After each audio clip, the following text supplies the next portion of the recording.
It's track reviews. Hi everyone, Anthony Fantano here, internet's busiest music nerd. You know who it is. And we are coming back for the first video and the first track review on this channel for 2019. Noname, Chicago rapper, singer, songwriter Noname. She has dropped a brand new song, a Lucy, a post-release track from her fantastic new record, Room 25, which placed pretty high on my year-end list. Let's give it a shot. It's titled Song 31.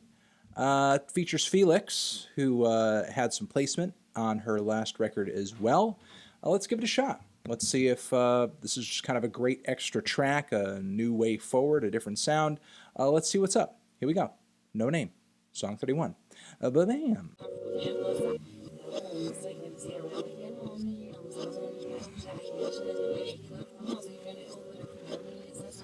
Okay, there we have it. Brand new track from Noname. I don't really have any suspicions that this is an older song, honestly, given just how a lot of her attitude and much of what she's saying on this track sort of seems post the success and the reception of her latest full-length album. Also her kind of mentioning that she's staying independent. It's interesting that we have a voice as bold and as great and as well received as Noname out there singing the praises of sort of staying as independent as she currently is in the industry. I mean, a lot of artists hit a point where it becomes really difficult to manage on your own, and you know, often will grab some PR or go onto a label merely because of that. And again, I'm not sure what Noname's current situation is as far as like her ability to handle the success that, you know, her music has brought her. But again, it's still really awesome to sort of see rappers out there embracing that independent path, that independent roadway, because certainly I think a lot of people out there need that pathway highlighted for them. Stylistically, this isn't really too unlike a lot of the cuts that were on her last full-length album, although I will say it certainly was more built out than some of the shorter cuts on.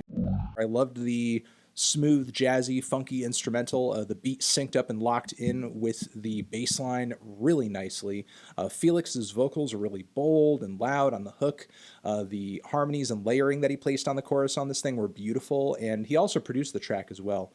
And I loved how after the second verse and the second hook, he kind of left open a little bit of space for him to just flex instrumentally and changed up the groove of the beat a little bit and switched up some of the vocal bits and, you know, really kind of created an extra instrumental passage to coast the song out into just like a really beautiful finish. Everything up until that point, I mean, stylistically and lyrically, nothing too weird or off the beaten path for Noname anyway. She just kind of sticks to her very unique vocal and lyrical guns, and that is not necessarily anything to scoff at or write off either, because I do think she says some very poignant stuff in this track, as she does in many of her songs, mostly going back to this point that she has on the track of kind of selling pain for profit, putting her pain out there for other people to sort of consume through her music, which other artists out there brought up as a point. I remember kind of hearing that same sentiment echoed in like a Touche Amore track or two. Also kind of liking these cute little references to where her home life is at the moment, I guess. Binge watching Atlanta and that sort of thing. Yeah, I mean, overall it was a very kind of cute, endearing track. Her flows were pretty tight on this cut. You know, there's something kind of deceiving about Noname's delivery. It's like her demeanor is so gentle and her vocal delivery is so soft that I think there are a lot of people out there that don't necessarily realize that as far as the flow that she's bringing to the table and the lyrics she's bringing to the table, she's actually going a lot harder than she sounds like she's actually going. Also liked the nod to factory farming on this thing, which is obviously a disgusting practice.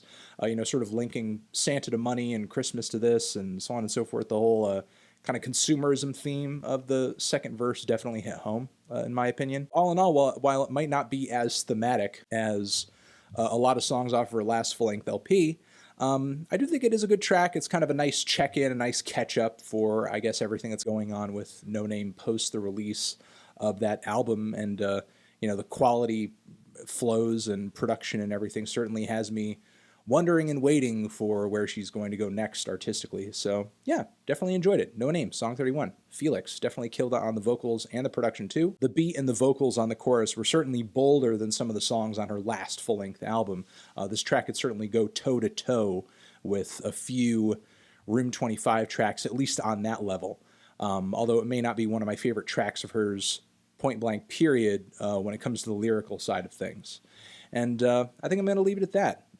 Noname song 31 down there in the description box if you guys want to hear it and check it out for yourselves. Over here next to my head is another video that you can check out. Hit that up, or the link to subscribe to the channel. I will see y'all in the next one. Anthony Fantano, track review of Forever.